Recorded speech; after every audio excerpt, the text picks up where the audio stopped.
He was ready to disappear forever, the most feared mafia boss in New York, until one phone call changed everything. His ex was in the hospital with his sick child, his son. Now, love, betrayal, and revenge will collide in a storm that could burn the entire city. This is Mafia Boss Ready to Disappear Forever. Watch till the end, because no one walks away clean. New York City slept under a bruised sky, its towers cutting through mist like the teeth of a steel giant. In the highest room of a glass fortress overlooking the Hudson, Adrian Cross stood alone. To the world, he was a legend whispered in fear, the man who ruled the city's underworld with precision and silence. To himself, he was only a man who had lost count of the ghosts following him home. The view below shimmered with promise. Yellow cabs, sirens, neon veins pulsing through midnight. But Adrian saw something different. A city stitched together by blood and betrayal. Every streetlight felt like an accusation. Every reflection of his own face in the window reminded him of what he had become, a monarch of nothing. He exhaled slowly, the breath leaving him like smoke from an extinguished fire. 10 years of empire building, 10 years of violence disguised as control. And now, finally, he was ready to vanish. The plan was neat and perfect, just like everything he touched. Passports already stamped with false names, offshore accounts locked under codes only he knew, and an unmarked jet waiting in a private hangar in Jersey. Disappear, reappear somewhere sunlit, and start breathing again. Simple. But nothing was ever simple for a man like Adrian Cross. He crossed the room to his desk, a slab of black marble reflecting the soft light of the city. A pistol lay on it beside a half-finished glass of whiskey. He ignored both and opened a drawer to pull out a photograph. It was old, its edges curled and worn. A woman's laugh had been caught in that still frame. Lena Hart, her hair tumbling across his shoulder, as if gravity itself had conspired to keep them close. For a moment he allowed himself the ache of memory. Lena had been the only one who saw through the armor.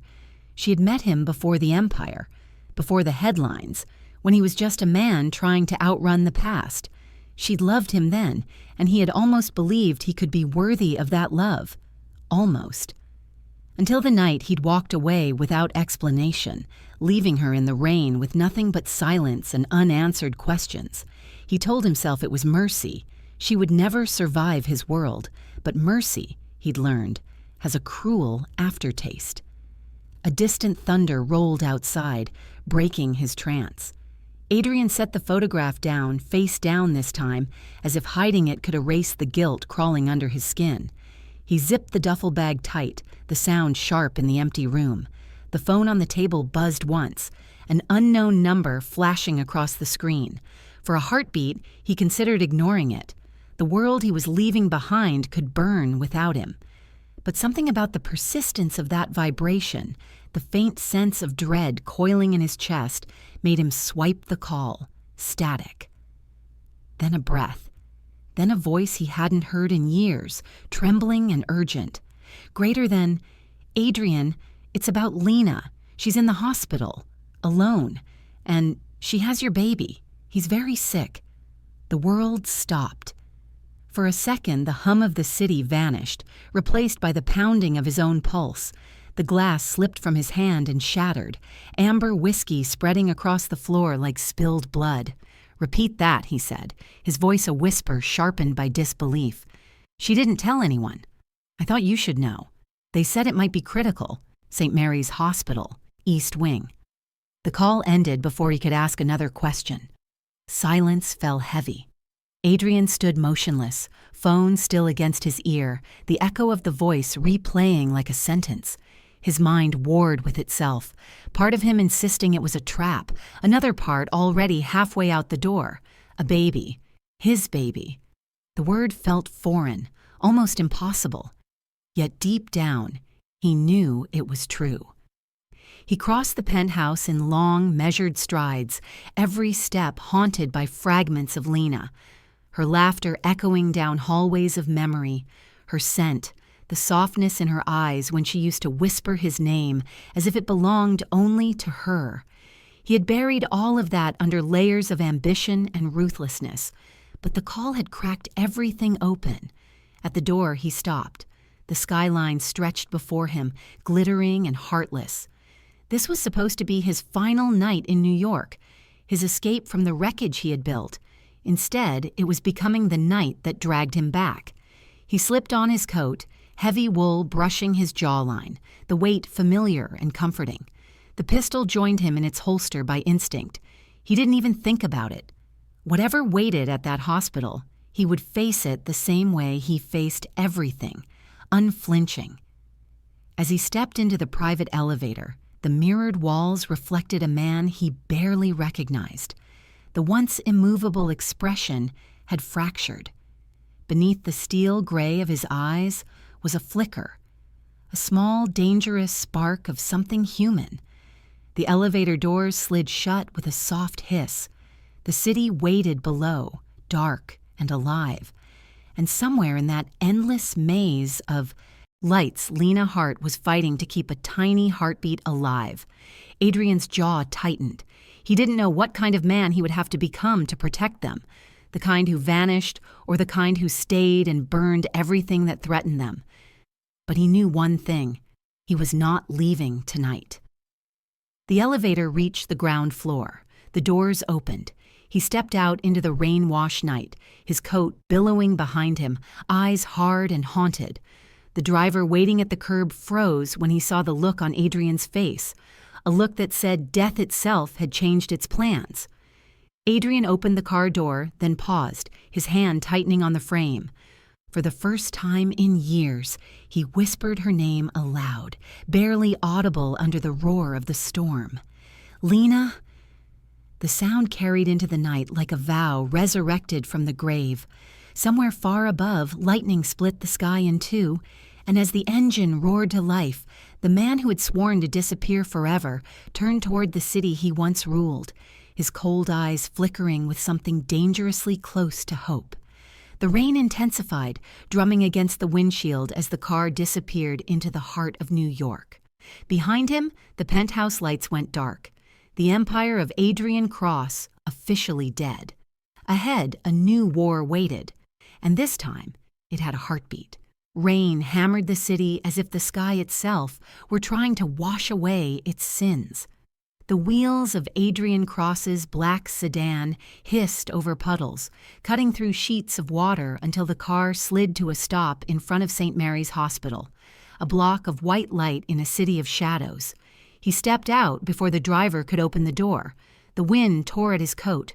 Rain streamed down his face, mixing with the cold sweat that came from somewhere deeper than the storm. Inside, fluorescent lights replaced the night's darkness, but they offered no warmth. The air smelled of antiseptic and fear.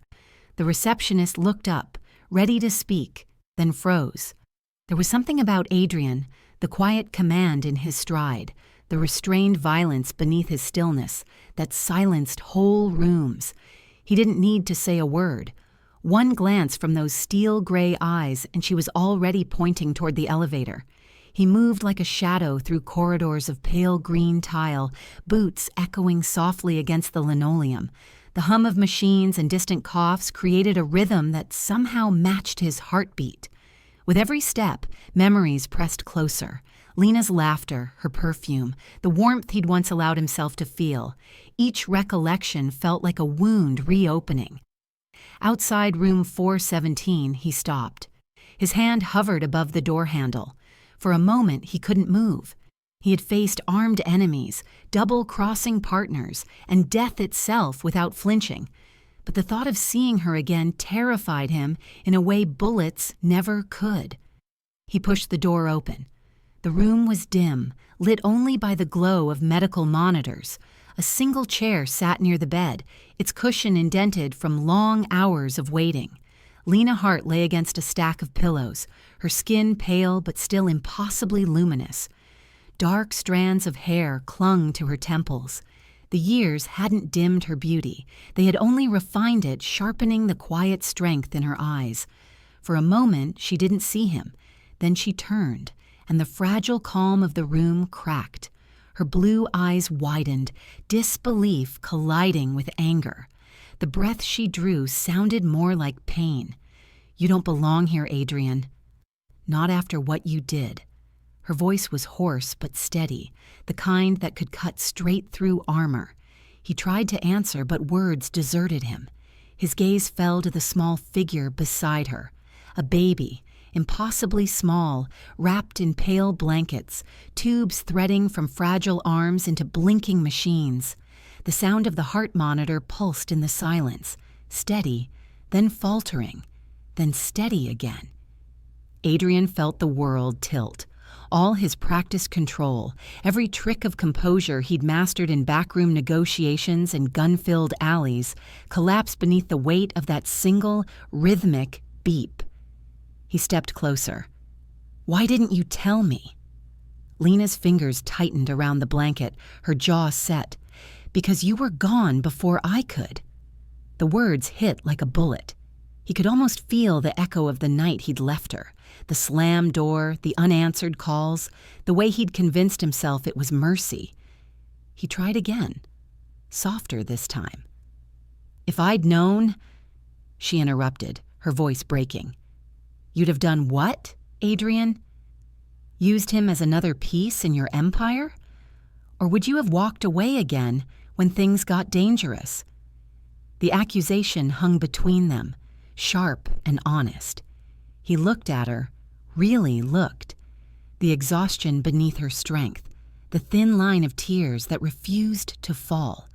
She had carried this burden alone, while he hid behind money and menace. "Lena," he said quietly, "I left to protect you. There were men." "There are always men," she snapped, "and you're always one of them." Silence filled the room again, thicker than before. Adrian moved to the crib, drawn despite her glare. He reached out, hesitating inches above the child's tiny hand. The baby stirred, eyelids fluttering, and a faint sound, more sigh than cry, escaped his lips. Something inside Adrian fractured completely. All the years of violence, the empires he'd built, the bodies buried under his name, none of it mattered in this small, blinking universe of beeps and breaths. He turned back to Lena. "What's his name?" Her shoulders shook. "Eli," she whispered. "He's 3 months old." "The doctors, they're not sure what's wrong. Some infection, they said. Maybe worse." Adrian swallowed hard. He wanted to promise the world, to command fate itself to fix it. But the power that had always answered to his money and fear was useless here. He was just a man standing before everything he'd lost. Minutes passed in silence, measured only by rain tapping against the window. Finally, Lena spoke, her voice softer now. "Why are you here?" He met her eyes. "Because someone called me." "Said you were alone?" A bitter laugh escaped her. "I've been alone for years, Adrian." One phone call didn't change that he took a step closer. "I can help." She shook her head. "You can't buy health, you can't buy trust, and you sure as hell can't buy forgiveness." Her words cut deep, but he didn't flinch. He'd built his life on trading pain. He could take hers if it meant staying in the room a little longer. Then the monitor beside the bed gave a shrill, uneven beep. Both turned. The baby's chest rose shallowly, the numbers on the screen dipping. Lena's breath hitched. She pressed the call button. Nurses burst in, moving fast, voices clipped and professional. Adrian backed away, useless, watching gloved hands adjust tubes and administer injections. When the monitors steadied again, Lena collapsed against the pillow, tears finally spilling. Adrian wanted to touch her shoulder, to say something, anything. But the look she gave him stopped him cold. Greater than, "Don't pretend to care now," she said, voice raw. "You don't get to appear out of nowhere and act like a father." He nodded slowly. "Maybe not. But I'm not leaving you again." Before she could answer, a sound echoed down the hallway, a sharp metallic click, the unmistakable cock of a weapon. The nurses froze. One of them looked toward the door, eyes wide. Adrian's instincts ignited. His hand went to the inside of his coat where the familiar weight of his pistol rested. He moved toward Lena, lowering his voice. "Stay down." The corridor lights flickered once, twice. Somewhere beyond the glass, footsteps approached, steady, deliberate, too heavy for a nurse or orderly. Lena whispered, "Adrian, what is it?" He didn't answer. His eyes locked on the doorway, every muscle ready. The handle turned. The door burst open with a crash, splinters flying from the frame. A figure stepped through, soaked trench coat, gloved hands, the glint of a silenced gun catching the pale hospital light. Adrian recognized the stance before the face, a shadow from his past, someone he'd buried long ago. The muzzle lifted. The heart monitor spiked into frantic rhythm as Adrian shoved the hospital bed aside, shielding Lena and the child. The silencer hissed, once, twice, and the lights shattered. In the sudden darkness, only the sound of rain and a single rasping breath remained. The hospital lights flickered, then went dark. A single stuttering heartbeat monitor filled the silence with its mechanical panic. Adrian's body reacted before his mind did. He threw himself over Lena, pushing her in the crib toward the corner. The silenced shots hissed through the darkness, glass exploding, metal screaming as bullets tore through monitors. Lena gasped, clutching the child. The baby's cry cut through the chaos like a plea.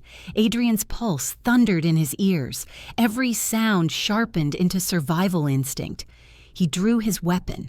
Muzzle flash bloomed once, a white flare illuminating the room for a heartbeat, enough to catch the shape of the attacker. A tall man in a wet coat, face obscured, already moving. Adrian fired again, but the figure slipped into the hallway. The smell of burnt gunpowder and ozone filled the room. Adrian rose fast, eyes scanning for movement.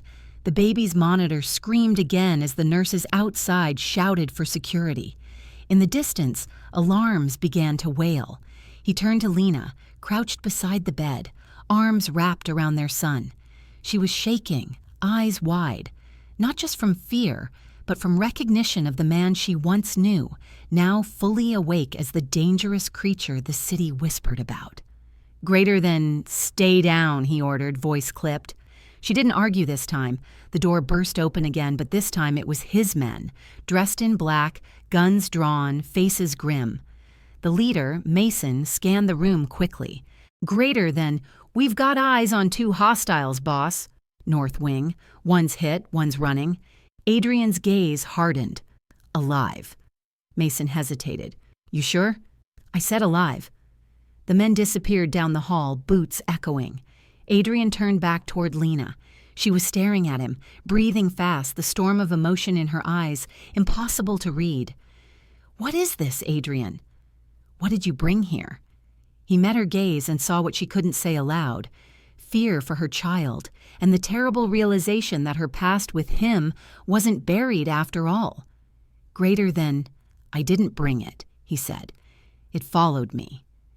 The air between them was thick with the smell of smoke and antiseptic.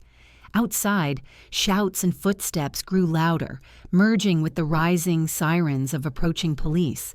Lena's voice trembled. "You have to leave. If they see you—" "I'm not leaving you here," he cut in. She almost laughed, a bitter sound in the middle of panic. "You can't protect us the same way you protect your empire."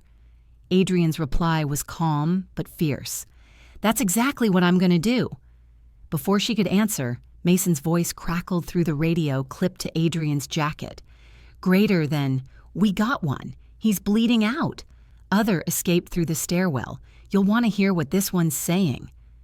Adrian gave Lena one last look. "Stay with the boy." "Don't open this door for anyone but me." He left before she could protest, moving down the corridor like a storm in motion. The fluorescent lights blinked erratically, flashing red from emergency alarms. Doctors shouted orders. Patients were being moved, chaos spreading through the building. In a service corridor behind the maternity ward, Mason and another guard had cornered the wounded attacker. The man was slumped against the wall, blood trailing down his sleeve. His weapon lay on the floor beside him, hand twitching near it until Mason kicked it away. Adrian crouched down in front of him, eyes calm, voice low. "Greater than who sent you?" The man coughed, a smear of red on his teeth. "Didn't know you still cared enough to show up in person." Adrian's jaw tightened. He'd seen this type before, disposable men paid in advance and promised protection that never came. "Greater than who?" he asked again. The man laughed weakly. "You already know. He wants your ghost to stay buried." Mason leaned in. "Boss, we found these on him." He held out a small envelope, plastic-wrapped, dry despite the rain. Inside were photos. Lena entering the hospital, Adrian at the front desk, timestamps from just hours ago. Someone had eyes everywhere. Adrian stared at the photos for a long moment. His voice dropped to a whisper. "Who gave you these?" The man's smile faltered. He looked terrified now, as if realizing he'd said too much. "You think he forgave you? You think he forgot Chicago?" The name struck like a ghost from the past. Adrian's grip on the man's collar tightened. "Who?" The man spat blood, choking out the answer. "Vincent. Morello." For a heartbeat, everything went still. Even the alarms seemed to fade. Vincent Morello, once his right hand, his partner, the man who helped him build half the empire that now rotted under other men's control. Years ago, Vincent had vanished after a failed deal, his betrayal buried under rumors. Adrian had assumed him dead. Clearly, he wasn't. The hitman's breathing grew shallow. "He said to tell you he's cleaning house." The light in the man's eyes faded. Mason straightened. "You want us to—" Adrian shook his head. "Get rid of him." Quietly, he turned and walked back toward the hospital ward, his mind a storm of calculations and ghosts. Every corridor now felt smaller, every camera lens like a watching eye. If Morello knew he was alive, it meant every enemy who'd ever wanted him gone would soon know too. He pushed open the door to Lena's room. She was sitting by the crib, her face pale but determined. The baby slept now, tiny chest rising and falling in rhythm with the machines. Her eyes met his as he entered. "Was it them? Your people?" He shook his head. "No. Worse." Something in his voice made her stand. "What do you mean, worse?" Adrian took a step closer, the storm in his eyes barely contained. "It means someone I used to trust just declared war." Lena's expression shifted, from fear to realization to anger. "And now that war is coming here." He didn't deny it. He couldn't. Instead, he crossed to the window and stared at the city lights reflected on the wet glass. The rain hadn't stopped, and it didn't look like it would any time soon. Behind him, Lena whispered, "What happens now?" Adrian's reflection stared back at him, half-shadowed, half-human. "Now," he said quietly, "we start surviving." Outside, the rain turned heavier, beating the glass like a warning. In the hallway, Mason's phone buzzed. He glanced at the screen, his face draining of color. He pushed into the room without knocking. "Boss," he said, voice taut, "we just got word. Morello's crew hit our warehouse on the East River. They're not hiding it anymore. They're coming for everything." Lena's hand flew to her mouth. Adrian turned slowly, eyes like ice. He looked at the sleeping baby, then back to the storm raging beyond the window. "Then we'll burn everything they touch." The hospital lights flickered again, plunging the room into darkness for a heartbeat. Outside, a car engine idled, a black sedan with tinted windows. A man inside lifted a phone to his ear and said quietly, "He took the bait. Now we follow him home." The line clicked. The car pulled into the rain, and above the city, lightning split the sky, signaling that the war for New York had just begun. The city's roar faded behind them as Adrian's black SUV cut through the night. Rain still fell, softer now, whispering against the windshield like it, too, was tired of blood. Lena sat in the back seat, her baby in her arms, her eyes fixed on the blurred lights vanishing behind them. Adrian drove without speaking, every muscle in his jaw clenched, every thought wrapped in calculation. Each mile took them farther from New York, but not from the danger that had already begun to move in the dark. By dawn, they reached the edge of the Hudson Highlands, a stretch of silent woods where the river curled like a blade through mist. Hidden behind a wall of trees stood a secluded cabin, half swallowed by fog and shadow. It looked abandoned, but when Adrian unlocked the door, a faint hum of power confirmed otherwise. Cameras, security grids, backup generators. Lena stepped inside and froze. The air smelled of cedar and old smoke. "You've had this place ready," she murmured. Adrian set the duffel bag down, glancing at her. "I have places everywhere." That answer, simple and cold, carried the weight of everything she once loved and hated about him. The baby stirred in her arms, letting out a soft whimper. Adrian turned slightly, his expression flickering, that rare, unguarded look that made him seem almost human again. He motioned to a small room off the main hall. "There's a crib in there. It's clean. Use it." Lena hesitated, as though accepting his help would cost her something she couldn't afford to lose. But exhaustion won. She nodded and carried the child inside. When she returned, Adrian was standing by the window, the glow of his phone illuminating his sharp features. He wasn't scrolling. He was waiting, listening to the static on a private channel, tracking the world he could never escape. "You shouldn't have followed me," she said quietly. "You shouldn't have been found," he replied. Their words collided in the air, not loud but heavy. She crossed her arms, watching him. "You built this world, Adrian. And it's still chasing you. You said you wanted out. Was that ever true?" He turned, and for the first time since they'd fled the hospital, he looked at her. Really looked at her. Greater than "I wanted out when I thought you were gone. When I thought I'd lost everything worth keeping." Her breath caught, but she didn't soften. "You lost me the night you disappeared without a word. You didn't even give me a chance to hate you properly." Adrian's gaze dropped for a moment, rare vulnerability flickering like a shadow over his face. "If I'd stayed, you'd be dead." Lena shook her head. "Don't rewrite history to make yourself the hero." He didn't answer. The silence stretched between them, sharp and brittle.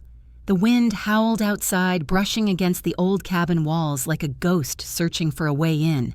Hours passed. The baby's soft breathing filled the small house, a fragile reminder that life still existed between all the chaos.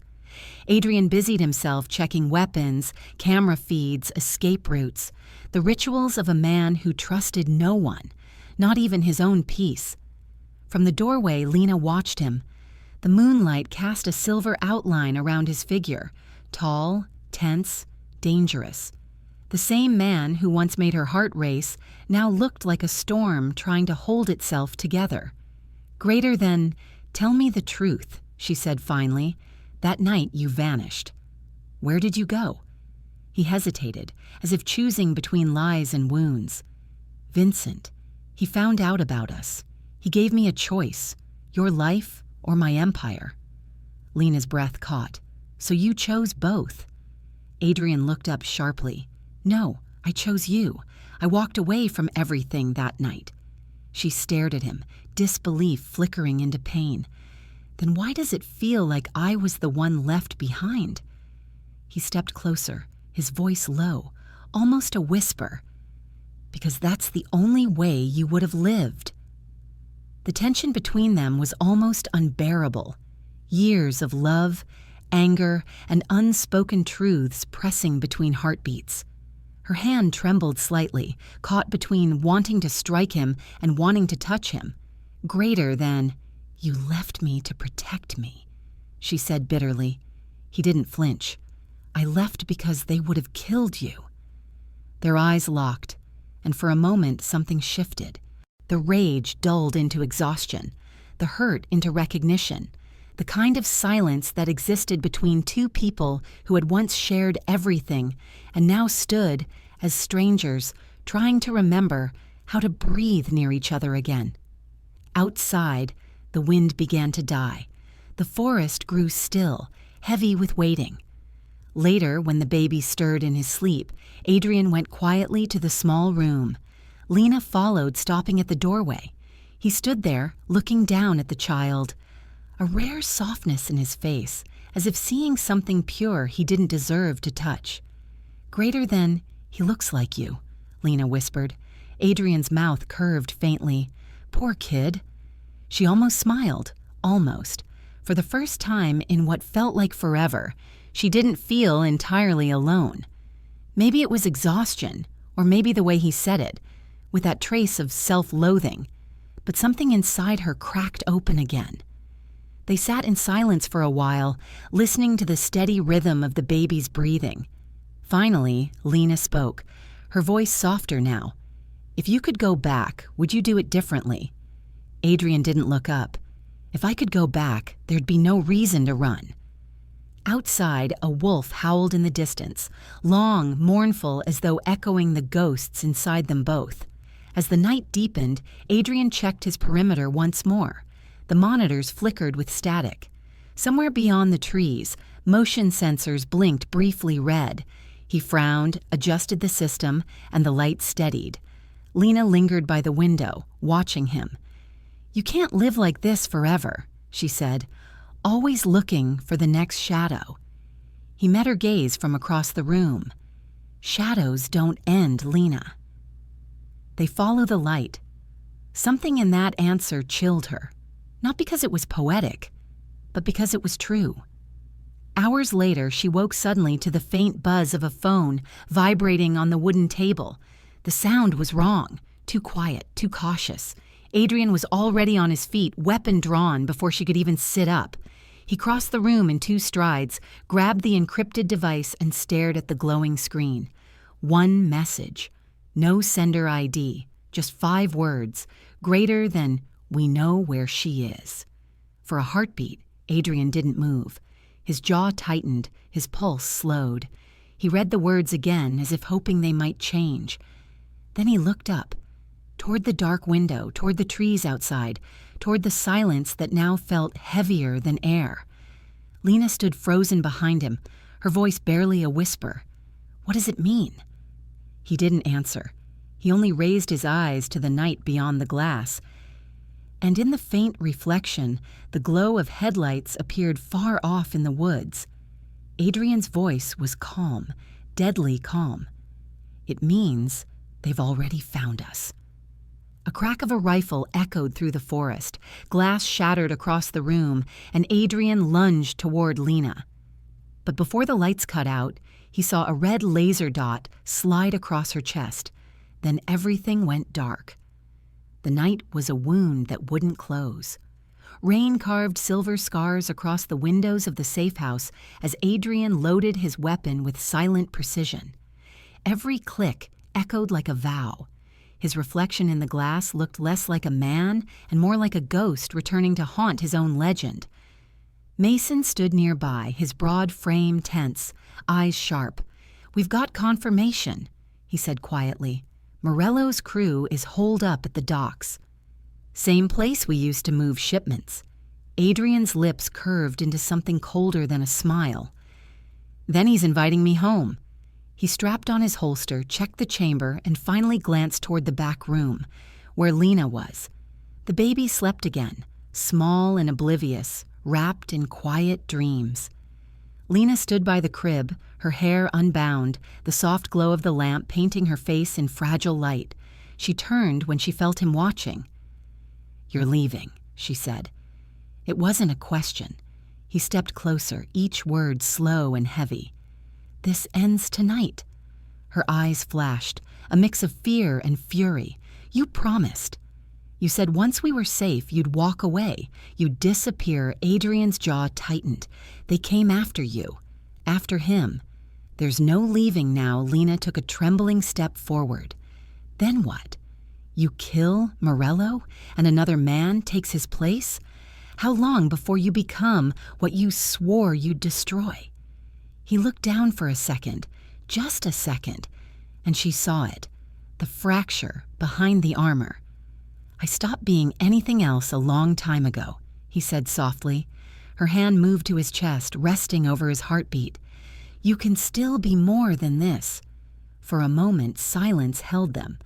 A storm caught between breath and regret. He reached up, brushed his thumb against her cheek, and the world seemed to narrow until it was just the two of them.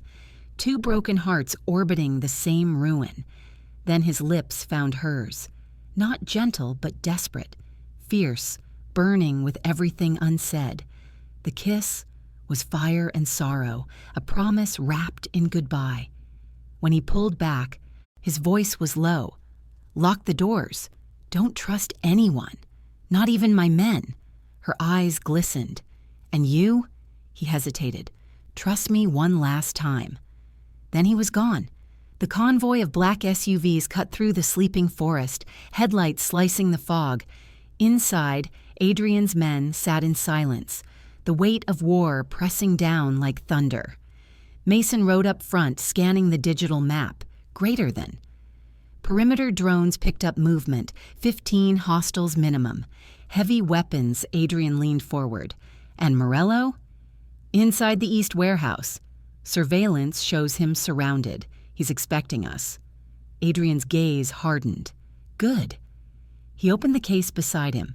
Inside lay an array of weapons. Sleek, efficient, lethal. His fingers brushed over each one with practiced familiarity. When he spoke, his voice carried the calm of a man who had already accepted death. "Greater than no mercy," he said. "Morello dies tonight." Mason met his eyes, nodded once. "Then let's finish this." The dock slept beneath a low-hanging fog, their silence broken only by the hum of generators and the distant rush of the tide. Floodlights cast fractured halos over the wet concrete, painting the world in white and shadow. Adrian's team moved like phantoms, silencers on, comms live, hearts cold. He led them down the catwalk, every step deliberate. The scent of oil and rain hung heavy. In the distance, men shouted orders. Morello's guards. They had no idea death was already walking toward them. Then, without warning, the first shot cracked the air. Adrian spun, firing twice. Two bodies dropped into the water with a muted splash. Chaos erupted. Alarms blared, lights flared on, and the dock came alive with muzzle flashes. Mason barked orders. Grenades rolled across the floor, explosions ripping through the air like thunder. The world became a storm of bullets and fire. Adrian moved through it like a dark current. Fast, silent, merciless. Each shot he took was precise, each motion clean. The blood that sprayed across the walls didn't even slow him down. But beneath the roar, a single thought pulsed through his mind.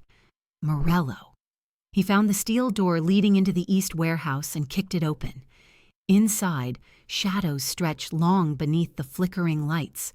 Wooden crates formed a maze. Somewhere deeper, voices murmured. He raised his gun and advanced. Then, out of the darkness, a voice he hadn't heard in years. "Still moving like a ghost, huh, brother?" Adran froze. That voice was calm, amused, cruel.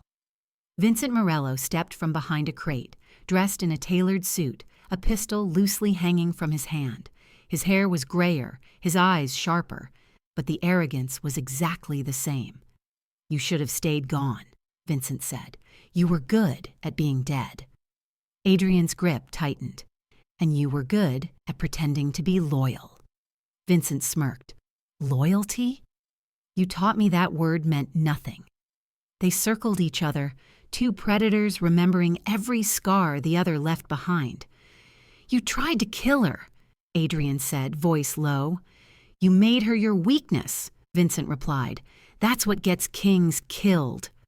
Gunfire echoed outside, his men still fighting. But here, the world had narrowed to this moment. Vincent raised his weapon. "You know, I didn't want to destroy you. But you forced my hand when you disappeared with my money." Adrian laughed once, humorless. "Your money? You mean the blood I earned while you sat in a chair counting bodies?" Vincent's expression flickered. "That's the problem with you, Adrian. You think you're different, but you're just another killer who believes love makes him clean." Their guns rose in unison. 2 shots. One echo. Vincent staggered back, clutching his shoulder. Adrian advanced, gun steady. Greater than, "You should have stayed in the ground," Vincent hissed. "And you should have never touched my family." Adrian fired again. Vincent fell, hitting the concrete with a sickening thud. For a moment, silence. Then, a sound from behind. Adrian spun, weapon ready. Mason emerged, panting, blood on his sleeve. "We've cleared the rest." It's over. But something in Adrian's instincts didn't sit right. He looked at his second-in-command, the man who'd followed him for years, who knew every plan before it was spoken. Mason avoided his gaze just a little too long. "Where's the rest of the team?" Adrian asked. Mason hesitated. "Securing the perimeter." Adrian's eyes narrowed. "I told you to pull them back after breach." The silence that followed was a blade. Mason finally looked up, eyes hard. "You shouldn't have brought her back into this." Everything inside Adrian went still, greater than, "What did you do?" Mason stepped back slightly, gun lowering but not gone. "Morello wasn't the only one who wanted you found. Someone paid to make sure you stayed visible. You were never supposed to survive tonight." The warehouse seemed to tilt. Adrian's blood ran cold. "Who?" he demanded. Mason's jaw tightened. "You think I'd betray you for him?" "Then who?" Adrian barked. Mason's silence was answer enough. Footsteps echoed from outside. More of Morello's men, maybe, or worse. Adrian took a slow step forward, fury coiling under his calm. "Tell me who sold us out." Mason's hand shook. "You don't understand. It wasn't supposed to go this far. They said—" He didn't finish. A single shot cracked, and Mason jerked forward, a bullet blooming red across his chest. Adrian spun, searching for the shooter, but all he saw through the shattered window was a flash of movement, a car peeling away into the night. He dropped to his knees beside Mason. The man gasped once, blood on his lips. She wasn't supposed to get hurt," Mason choked. Adrian's heart stuttered. "Who?" But Mason's eyes were already glazing over, words dying on his tongue. Adrian staggered to his feet, grabbed Mason's phone from his pocket, and opened the last received message. On the screen glowed a single line, time-stamped 10 minutes before the ambush. Greater than, "The woman knows. Eliminate her." His blood turned to ice. Lena. He sprinted toward the exit, sirens rising behind him, gun in hand, the night erupting into fire and glass once more. The night smelled of smoke and iron. By the time Adrian returned to the safe house, his hands were stained with gunpowder and betrayal. The world outside was still burning. Warehouses collapsing in the distance, sirens echoing across the river like ghosts calling his name. He pushed open the door and froze. The house was dark. Too dark. The security lights that always flickered faintly in the corners were dead. His instinct screamed. He drew his gun. The air inside was heavy, wrong. One of his men, Dominic, stepped out of the shadows, casual, hands empty. His once loyal second, the man who had been with him since the early years of blood and ambition. "You look like hell, boss," Dominic said, his voice smooth, almost amused. Adrian didn't lower the weapon. "Where are they?" Dominic raised his eyebrows. "Safe. For now, that word, for now, hit harder than any bullet. Greater than, don't play games with me." Dominic's smile twisted. "It's funny. You used to say that to me all the time. Back when you trusted me," Adrian's finger tightened slightly on the trigger. His voice was calm, but his eyes burned. "You were supposed to watch them." "I did," Dominic said. "And then I realized something. You're not the man you used to be. You used to own fear, Adrian. Now, you're afraid of it." Adrian took a slow step forward. "Afraid of what?" Dominic's tone hardened. "Of losing her. Of losing them." For a heartbeat, silence. The rain outside whispered against the windows, faint thunder rolling somewhere far away. Adrian's voice turned cold. "You sold me out." Dominic shrugged. Depends on how you look at it. The Bureau wanted information. I gave them Morello. Morello wanted leverage. I gave him you. Adrian didn't move, didn't blink. But something inside him twisted, a deeper pain than any wound he'd ever taken. After everything we built together? Dominic's jaw flexed. We built an empire out of blood and lies. You think walking away makes you clean? You think love turns you into something better? Greater than, I think love makes you remember you're human. Dominic laughed, a sound sharp as broken glass. That's exactly why you're finished. You changed, boss. You went soft for her. And softness in this world? That's suicide. Adrian's voice dropped to a dangerous whisper. You think I went soft because I stopped killing for nothing? You think mercy is weakness? Dominic smirked. I think mercy's the first step toward your grave.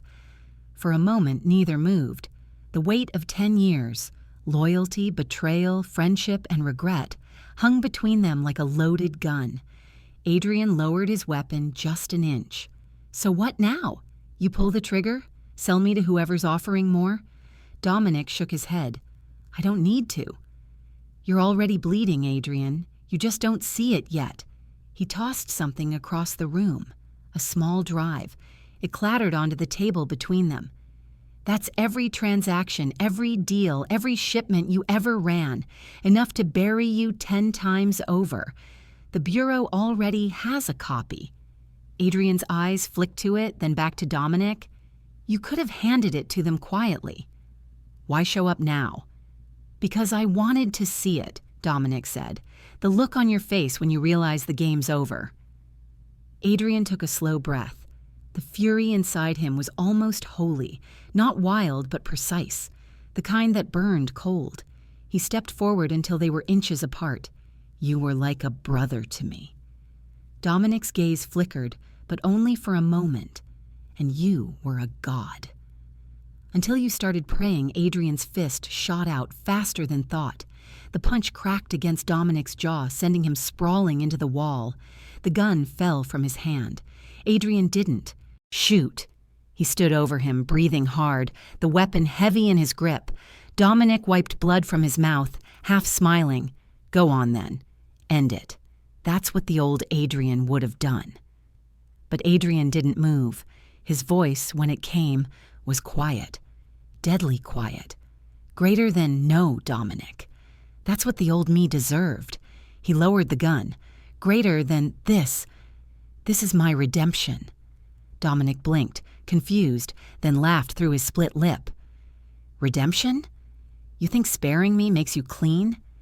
Adrian turned away. No, it makes me human again. He started to walk, but Dominic's next words stopped him cold. You might want to rethink that, boss. Because while you've been playing saint, Morello's not done. You killed the wrong man tonight. Adrian froze. Slowly, he turned back. What are you talking about? Dominic's grin widened, blood staining his teeth. The docks? The explosion? That was a decoy. Morello wanted you distracted. His real crew, they're already moving. Where? Dominic hesitated. For a flicker of a second, guilt passed through his expression. You won't like it. Adrian stepped closer, gun rising again. Where? Dominic met his eyes. The hospital. He's sending them back to finish what you couldn't protect. For a moment, the world tilted. The sound of rain vanished. The air left the room. Lena. The baby.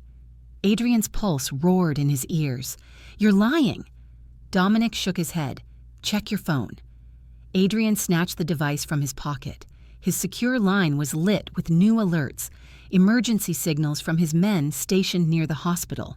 3 signals, then 2, then 1, then none. He looked up, eyes blazing. You did this. Dominic swallowed, voice cracking for the first time. I didn't want her to die. I just wanted to survive. Adrian stared at him. At the man who'd once stood beside him in every fight, who'd saved his life twice, who'd sworn brotherhood in blood. Now he was just another ghost, Greater than survival means nothing, Adrian said. Not when you've already sold your soul. He turned away, holstering his gun. You're going to live with this. Every second, every breath, Dominic slumped against the wall, defeated. You can't stop it, Adrian. You can't save them both. But Adrian was already moving. His steps were silent thunder, his eyes pure fire. The storm outside swallowed him whole as he disappeared into the rain. Behind him, Dominic watched through blurred vision, whispering to the empty room, "You'll die trying." Adrian's car tore down the highway toward the city, tires hissing on wet asphalt. The hospital's lights glimmered faintly in the distance, a beacon or a grave. His phone vibrated again. A message flashed across the screen, the same encrypted line as before. Greater than too late. Adrian's heart stopped. And then, in the distance, a flash of orange light erupted across the skyline. The hospital was burning. The night screamed in fire. Adrian's car tore down the empty highway, engine howling like a wounded beast. The skyline ahead glowed in shades of orange and black. Not the shimmer of city lights, but the raw, unholy blaze of destruction. His knuckles were white around the steering wheel, veins bulging, eyes locked on the inferno rising in the distance. The hospital. Rain poured, but it couldn't quench the flames. Sirens wailed like dying echoes across the city, and the closer Adrian got, the heavier the smell of smoke and burnt metal became. He drove straight through the barricades, ignoring the shouts of firefighters and police. The black sedan skidded sideways, stopping inches from the main entrance that now looked like a furnace. He stepped out into chaos. Fire twisted up the side of the building, devouring glass and steel. The roof groaned, threatening to collapse. People ran, screamed, collapsed. The world was a blur of orange and gray, but Adrian saw none of them. His vision tunneled. There was only one thought in his mind. Lena, the baby. He stormed through the shattered front doors, pulling his coat over his face as smoke rushed him like a wall. The heat clawed at his skin. Alarms blared above, distant, fading, like the heart of the building was dying. "Sir, you can't go in there," someone yelled. He didn't hear, or maybe he did, but the sound couldn't reach him anymore. He pushed through the burning hallway, stepping over debris and flickering wires. Every step echoed like gunfire in his chest. The smell of antiseptic and fire made his stomach twist. He remembered this place quiet, sterile. Now it was hell itself. On the second floor, he found what was left of the maternity ward. Half the corridor had caved in, ceiling panels burning in twisted heaps. The world seemed to move in fragments, a falling beam, a screaming nurse, a child crying in another room. "Lena!" His voice broke through the smoke like a command to the universe itself. "Adrian!" It was faint, barely there, but real. He spun toward the sound, heart slamming against his ribs. Through a veil of smoke, he saw her. Lena, kneeling on the floor, one arm around their baby, shielding him with her body. Her face was streaked with soot and tears, her hair tangled, her breath sharp and desperate. He ran. The floor cracked beneath him as he crossed the room. A beam fell between them, flames exploding upward. Without hesitation, he leapt through, the fire licking his coat, scorching his arm. He hit the ground on his knees, reached her, and pulled her close. Lena clung to him, coughing. He's not breathing right." Adrian took the child gently, pressing his ear to the baby's chest. There it was, weak, shallow, but alive. Relief slammed into him so hard he almost collapsed. "Greater than I've got you," he said, voice raw. "Both of you. You're not dying here." She looked at him through the smoke, eyes glassy. "Adrian, you can't—" "I told you," he growled, pulling them to their feet. "No one touches my family." They staggered through the wreckage, each step a battle against the collapsing building. The fire roared louder now, eating through the walls like hunger itself. A ceiling beam snapped above. Adrian shoved Lena forward, shielding her as it crashed behind him. His shoulder tore open, but he didn't slow down. Outside, firefighters yelled directions. Paramedics waved for him to move faster. He didn't stop until they were through the last door. Out into the storm. The rain hit his skin like knives. He collapsed to one knee, clutching the baby to his chest. Lena fell beside him, sobbing, her fingers digging into his arm. The medics rushed in, lifting the child away towards oxygen and lights. Adrian watched, chest heaving, blood dripping down his wrist. Then he turned. Behind him, the hospital was no more. The entire structure was collapsing inward, a roaring monument of his past life burning into ash. Everything he had ever done, every crime, every sin, it all seemed to go up in that same blaze. He closed his eyes, breathing smoke and rain, whispering to the ground, "Greater than it ends tonight." But it didn't.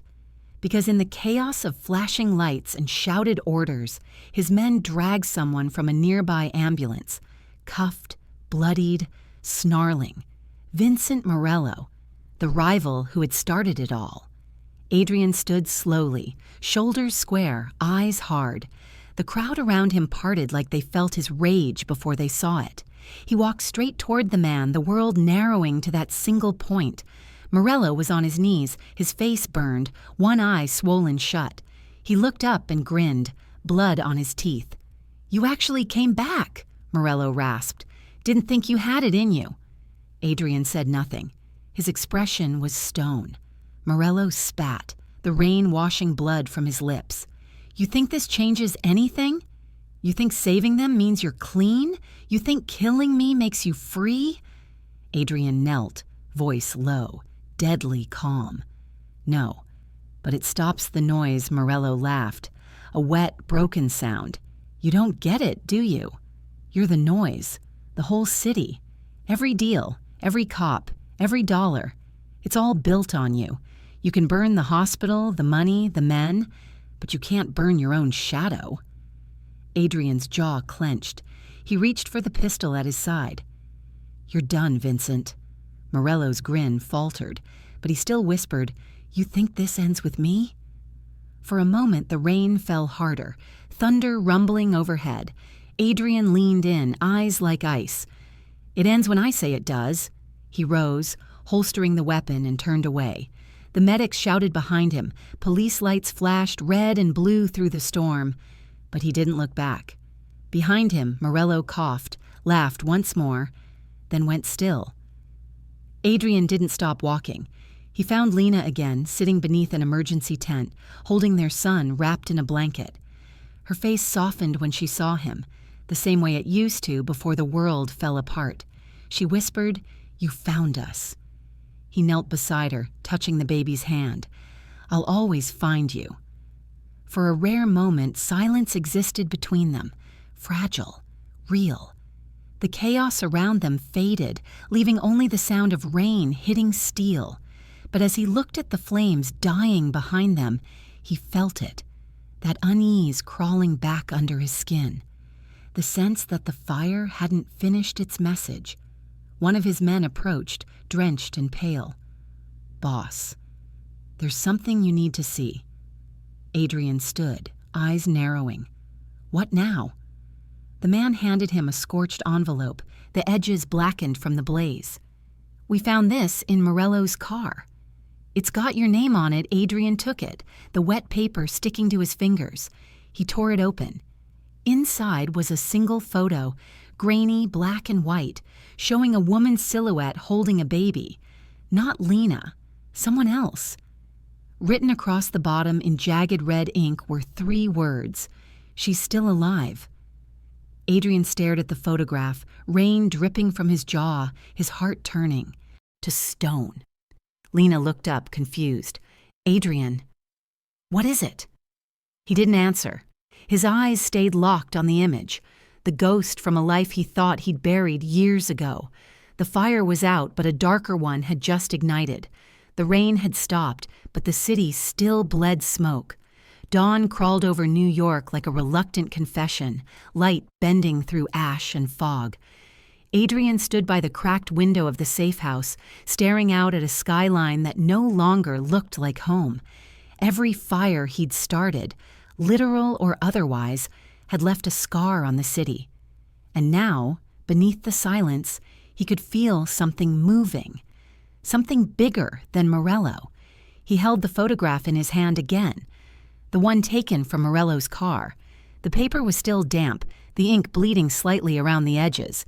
That silhouette, a woman holding a child, haunted him, not because of who it might be, but because of what it implied.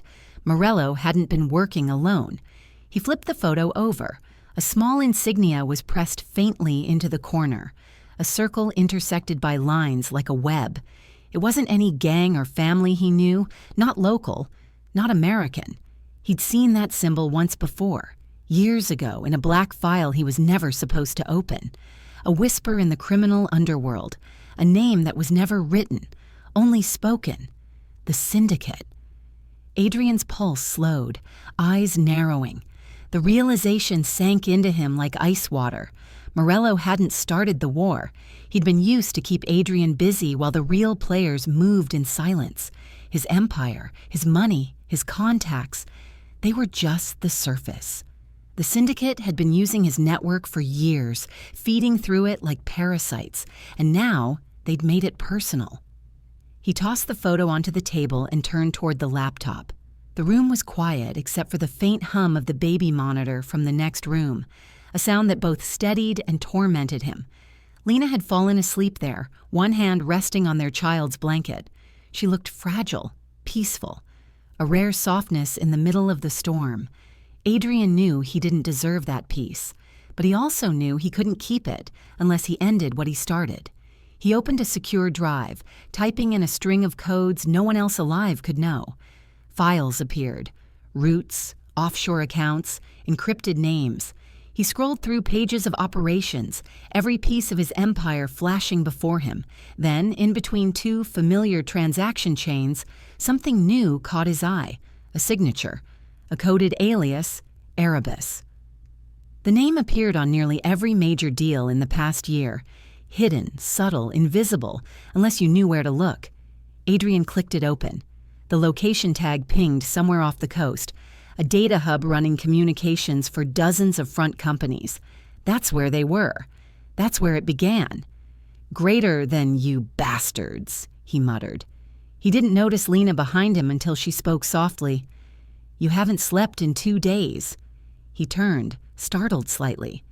She was standing in the doorway, the morning light cutting through the smoke to catch her hair. She looked tired, but there was strength in her eyes. The kind that comes when love and fear blur together. "Greater than couldn't," he said simply. She stepped closer. "You found something, didn't you?" He hesitated. Morello wasn't the end. He was a puppet. There's something else, someone else, pulling the strings. Lena's face paled. "And you're going after them." Adrian didn't answer. He didn't have to. The silence said everything. She came closer, stopping inches from him. "If you go back into that world, Adrian, you might never come back." He met her eyes, the storm still burning behind his calm. "Then I'll make sure it's worth it." Her lips trembled slightly, but she didn't cry. She reached up, brushing her fingers along the rough line of his jaw. "Just promise me something." "Greater than what?" "Greater than, promise me you'll return to us." He closed his eyes for a moment, leaning into her touch. It was the kind of touch that reminded him why he'd left the darkness once before. The kind that made him human. "Greater than I'll try," he whispered. She shook her head gently. "No, Adrian." "Promise me." He looked at her then, truly looked, and something in his chest shifted. For the first time in years, he wasn't thinking about enemies, guns, or power. He was thinking about the only thing worth dying for, greater than, "I promise." But both of them knew what promises meant in their world. They were wishes spoken into smoke. He kissed her forehead softly, memorizing the warmth of her skin. Then he pulled away, grabbed his jacket, and holstered his gun. Every motion felt heavier than the last. Lena watched, silent. She didn't try to stop him. She'd already done that once, and lost him for years. Now she could only hope that this time he'd find his way back. As Adrian opened the door, she called out quietly, "Be careful." He paused, looking back at her. The woman who'd broken and rebuilt, him in equal measure. "Greater than, I don't do careful," he said. "Then do what you do best," she replied. "Survive." He smiled faintly, a ghost of what he once was, and disappeared into the gray light. Hours later, Adrian walked through a steel corridor deep beneath the docks, one of the oldest safe houses from his former empire. The air was cold, thick with salt and rust. He moved like a shadow through the dark, silent rooms, checking weapons, burning files, wiping servers. Everything he had ever built, gone. He would not leave them anything to use against him again. When he reached the vault room, his second-in-command, a wiry man named Kellen, was waiting. One of the few still loyal. "You sure about this, boss? You're torching everything." "That's the point," Adrian replied. "If the Syndicate's using my system, they'll choke on the ashes." Kellen nodded. "And when they come?" Adrian's lips curved slightly. "They'll find me waiting." He activated the sequence. The vault lights dimmed, files wiped, explosives armed. One by one, the old ghosts of his empire began to vanish. He took one last look at the wall where photos of his crew once hung, men he'd buried, betrayed, and bled with. He felt no nostalgia, only purpose. Outside, thunder rolled again. The sky was bruised purple, the wind sharp with salt. Adrian stepped out into it, his coat flaring behind him. He called one number, an encrypted line deep in the Syndicate's system. A voice answered. Cold, mechanical, greater than Adrian Cross. "We've been expecting you greater than good," he said. "Then you know what's coming. Greater than, you can't fight us. We are everywhere. Then I'll burn everywhere." He hung up. The explosives went off a minute later, shaking the docks, fire blooming out across the water like molten wings. Adrian didn't look back. He walked away as his empire died behind him, leaving nothing but flame and memory. He was no longer a king. He was a ghost with a mission. By nightfall, his name was on every frequency, every dark web channel, every whisper across the underworld. The Syndicate had taken notice, and they wanted him silenced. Lena watched the explosion on a small TV in the safe house, her hand pressed against her mouth. The newscaster's voice was shaky. "An unidentified explosion at the docks tonight." She turned off the sound, whispering to herself, "Come back to us, Adrian." But far away under the cover of the storm, Adrian was already gone. His signal dark, his identity erased, his path set. He stood alone on a rooftop overlooking the city, the skyline still burning faintly, the reflection dancing in his eyes. In his earpiece, a voice crackled. An old contact he hadn't heard in years. "Greater than Cross. You've started a war you can't win." Adrian's answer was a low whisper, almost to himself. "Then I'll end it my way." He turned, disappearing into the night, leaving nothing behind but the echo of rain and the promise he might never keep. As he vanished into the city's shadows, a hidden camera lens followed his every move, tracking, recording. Far away in a high-rise office lit by cold blue light, a woman's voice spoke into a phone. "He's alive. Just as we planned." A silhouette turned toward her, the same woman from the photograph, and in her arms a child opened his eyes. The world burned quietly now. Weeks bled into one another, and the city forgot how to breathe. Headlines screamed chaos. Mob war destroys East Side. Fires at the docks still under investigation. Authorities deny existence of the Syndicate. Every name once tied to Adrian Cross was either buried, vanished, or erased from history. And Adrian himself was gone. Some said he died in the explosion. Others swore they saw him walking through the smoke, untouchable, like a ghost made of ash and vengeance. But no one ever proved it. For the first time in a decade, the underworld of New York fell silent. Lena lived in that silence. The days stretched long in the small house near the edge of the city, far enough from the ruins to be forgotten, close enough for the memories to hurt. The scent of smoke still lingered in the air sometimes, carried on the wind from downtown. She spent most mornings with her son. His name was Ethan now, the name she had chosen alone when she thought Adrian would never know. He had his father's eyes, gray, sharp, always searching, as if he'd been born already knowing the world could be cruel. Lena read him stories, soft ones about love and peace, the kind Adrian never had time for. And at night, when Ethan slept, she sat by the window, watching the horizon, wondering if somewhere out there, the man she once loved was watching the same stars. Sometimes she imagined him alive.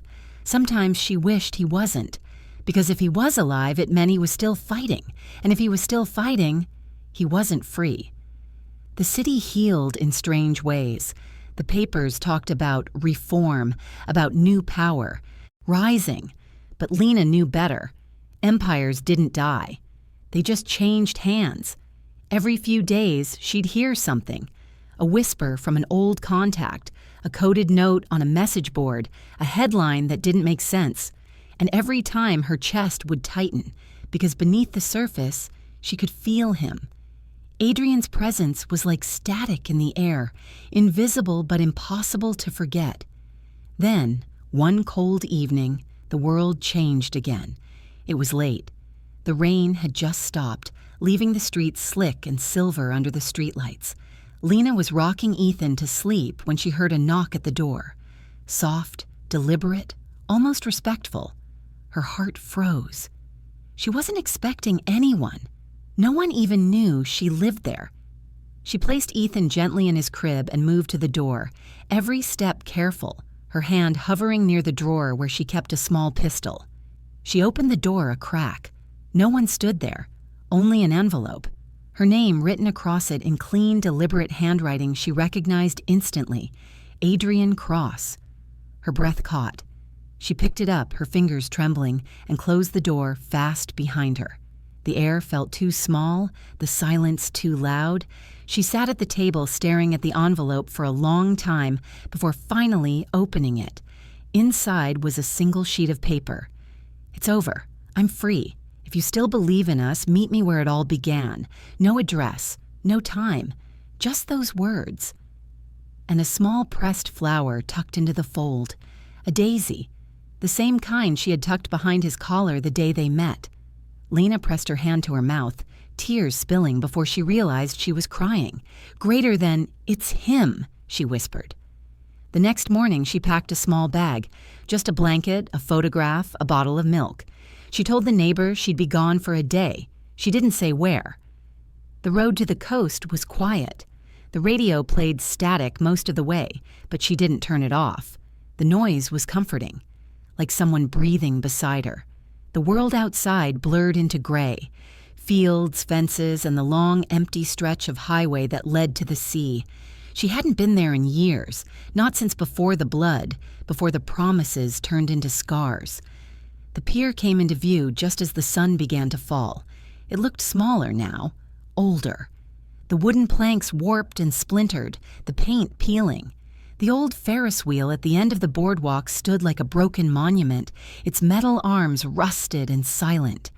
This was where it all began. She parked the car and stepped out, the wind tangling her hair, the ocean's breath cold against her face. She walked slowly toward the pier, every step an echo of the past, of laughter, whispers, kisses beneath streetlights. The sound of waves swallowed everything. She reached the railing, her hands gripping the damp wood. The sea stretched endlessly before her, black and restless. She closed her eyes, feeling the salt on her lips, the weight of memory pressing on her chest. "Adrian," she whispered to the wind, "if you're out there." The wind answered with silence. For a long moment, nothing happened, just the sound of water breaking against the pillars. Then, movement. A shadow appeared near the far end of the pier, tall, broad-shouldered, wrapped in a dark coat that whipped in the wind. He stood still, facing the horizon, his figure outlined by the pale glow of the rising moon. Lena froze, her breath catching in her throat. It couldn't be. Her heart pounded so hard she could hear it over the waves. She took a step forward, then another, her eyes locked on the man ahead. The air thickened, heavy with disbelief and longing. Every instinct screamed to run, to make sure he was real. But her legs trembled beneath her. The figure didn't move at first, then slowly he turned. Moonlight caught his face, half-shadowed, scarred, and impossibly familiar. Adrian Cross, alive. Lena's hand went to her mouth. Her vision blurred. The world seemed to stop between one heartbeat and the next. He stood still, the ocean crashing behind him, eyes locked on her like the years between them had never happened. His expression was unreadable, part sorrow, part relief, part something deeper, something almost afraid. The wind howled, the old boards groaning beneath their weight as Lena finally took a step closer. "Adrian," she whispered.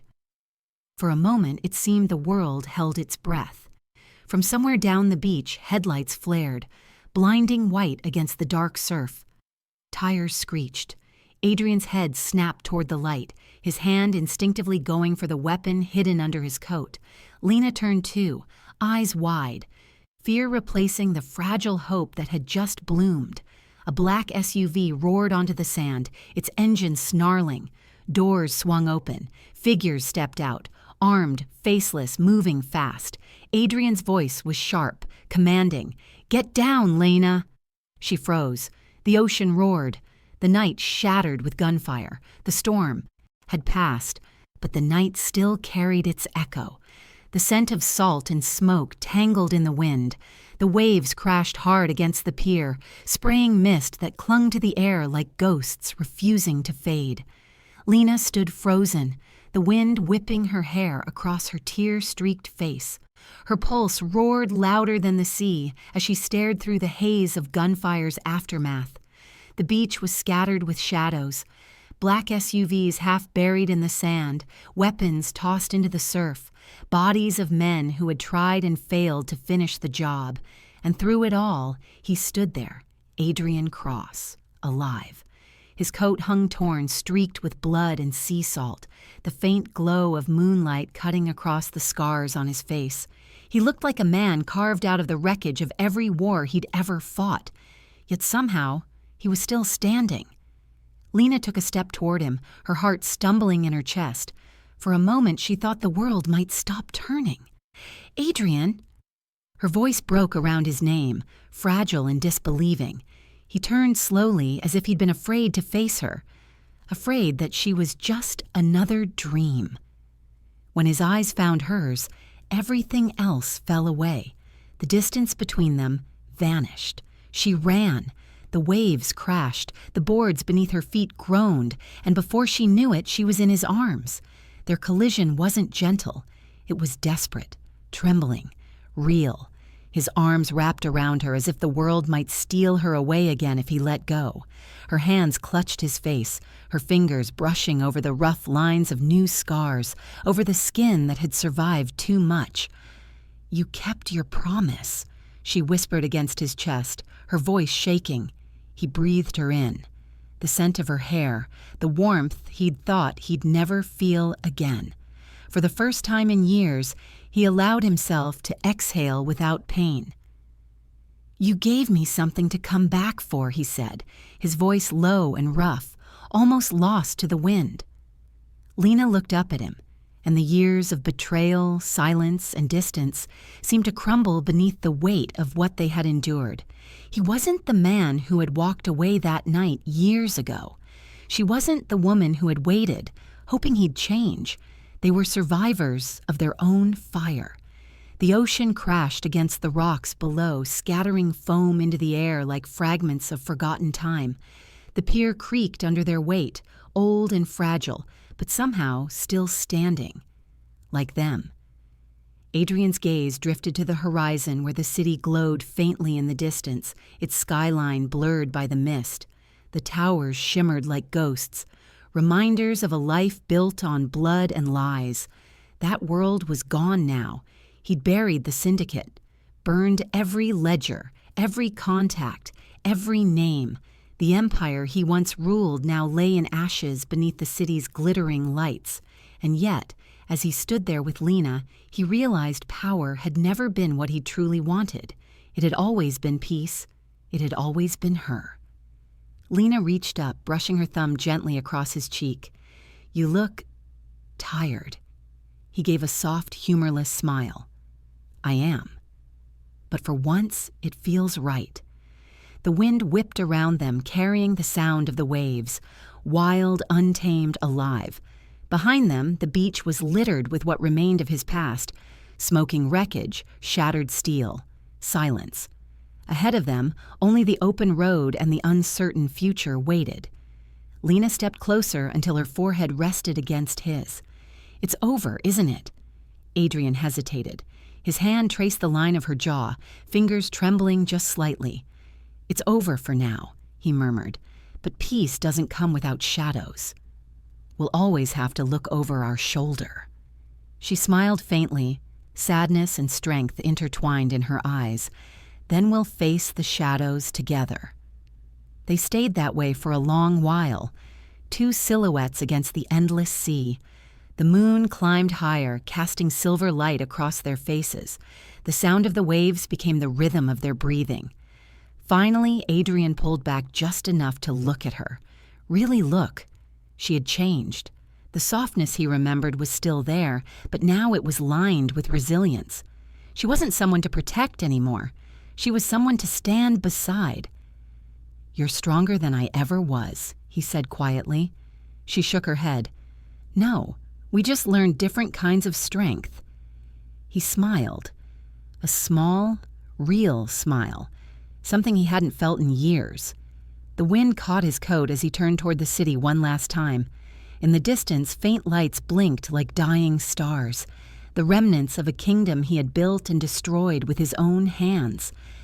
"Some disappear forever," he murmured, almost to himself, "but I chose to find my way home." He looked down at her, the woman who had waded through hell and heartbreak, and pressed a kiss to her forehead. The sound of the waves swallowed their silence. For a moment, it felt like the world had finally settled. No guns, no lies, no more ghosts. Just the ocean, the wind.